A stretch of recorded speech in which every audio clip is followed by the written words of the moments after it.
ना सहने वाले लोग। जैसा आपको पता है मैं इंस्टीट्यूट चलाता हूँ, यंग यूथ बहुत फॉलो करता है, आप एक यंग आइकन भी हैं, सांसद भी हैं। जो युवा राजनीति में आना चाहते हैं उन्हें क्या संदेश देना चाहेंगे, क्या करना चाहिए उन्हें? मैं बस उनको ये कहना चाहता हूँ कि डरो मत। ये जो बहुत बड़ी एक उनके आगे लाइन है कि पैसे नहीं है, ये नहीं है, वो नहीं है, कैसे आगे बढ़ें, कोई नाम नहीं है, कोई उस तरह का स्ट्रक्चर नहीं है कि भाई जिसको परिवारवाद कहते हैं कि पिता दादा कभी रहते हैं, कोई उस तरह का हस्तक्षेप नहीं है, कोई ऐसी पहचान नहीं। तो पहचान कोई किसी की पहचान नहीं, संघर्ष उनकी पहचान बनाता। संघर्ष करें, अपने क्षेत्रों में काम करें, सबसे पहले कॉन्स्टिट्यूशन को पढ़ें। अच्छा, जब तक आप कॉन्स्टिट्यूशन को नहीं जानते, अपने राइट्स नहीं जानते हैं, सनवाई में मुझे कहने में कोई परहेज नहीं है, पार्लियामेंट में डिबेट हो रही थी कॉन्स्टिट्यूशन पे। जी बिल्कुल। अभी और बहुत बड़े बड़े नेताओं को मैंने सुना, हर आदमी आके बोलता है हिंदुस्तान हिंदुस्तान हिंदुस्तान, जबकि कॉन्स्टिट्यूशन का जो भाग 1 है उसका, उसमें फर्स्ट चैप्टर जो है उसमें ये लिखा है इंडिया दैट इज भारत।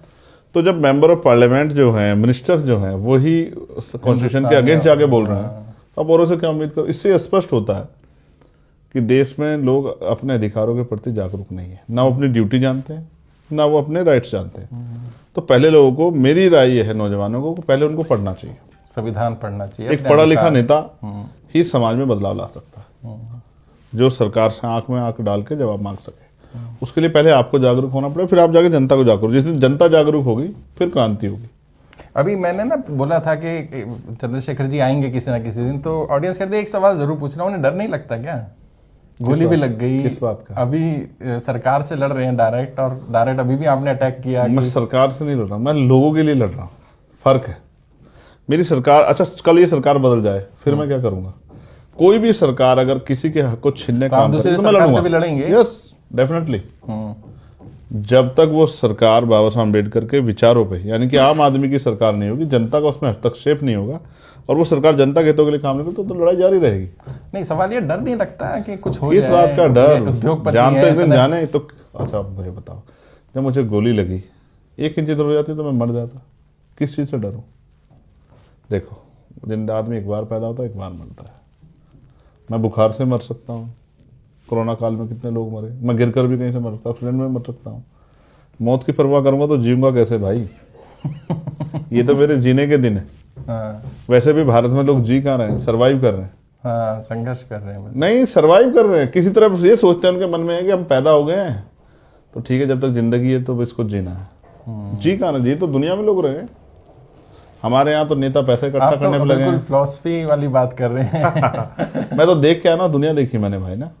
मैं हिस्ट्री का छात्र भी हूँ, एडवोकेट भी हूँ, और गरीबी बेबसी की जिंदगी को जी के आया हूँ, तो मैं समझता हूँ लोगों को। अच्छा, जिनके साथ अन्याय अत्याचार हो रहा है उन्हें क्या कहेंगे, क्या करना चाहिए उनको? क्या उन्हें भी सड़क पे उतर जाना चाहिए, उन्हें लड़ना चाहिए, या सहते रहना चाहिए? मेरी नहीं माननी चाहिए उनको जो इस देश में जिनको महापुरुष कहते हैं उनको पढ़ना चाहिए। मैं लीडर्स को भी कह रहा हूँ, जिनको राजनीति करनी है, जो जिन परिवारों पे विरासत नहीं, जिन लोगों पे विरासत नहीं, उनको बाबा साहब अम्बेडकर को पढ़ना चाहिए, माननीय काशीराम साहब को पढ़ना चाहिए, राष्ट्रपिता ज्योतिबा फूले को पढ़ना चाहिए, उनको APJ अब्दुल कलाम साहब को पढ़ना चाहिए, उनको पढ़ना चाहिए हमारे यहाँ पूर्व प्राइम मिनिस्टर VP सिंह को, उनको पढ़ना चाहिए बलिया के शेर चंद्रशेखर आजाद जी को, पूर्व प्राइम मिनिस्टर जो है, उनको अगर राजनीति में ईमानदार चाहिए तो चौधरी चरण सिंह जी को पढ़ना चाहिए। हमने पंडित जवाहरलाल नेहरू को नहीं कहा पढ़ने के लिए। सर मैंने विरासत पहली लाइन से रोकी आपको, मैं ये कह रहा हूँ। अच्छा, आप समझो ना, उनको मैं कह रहा हूँ उनको भी पढ़ लो।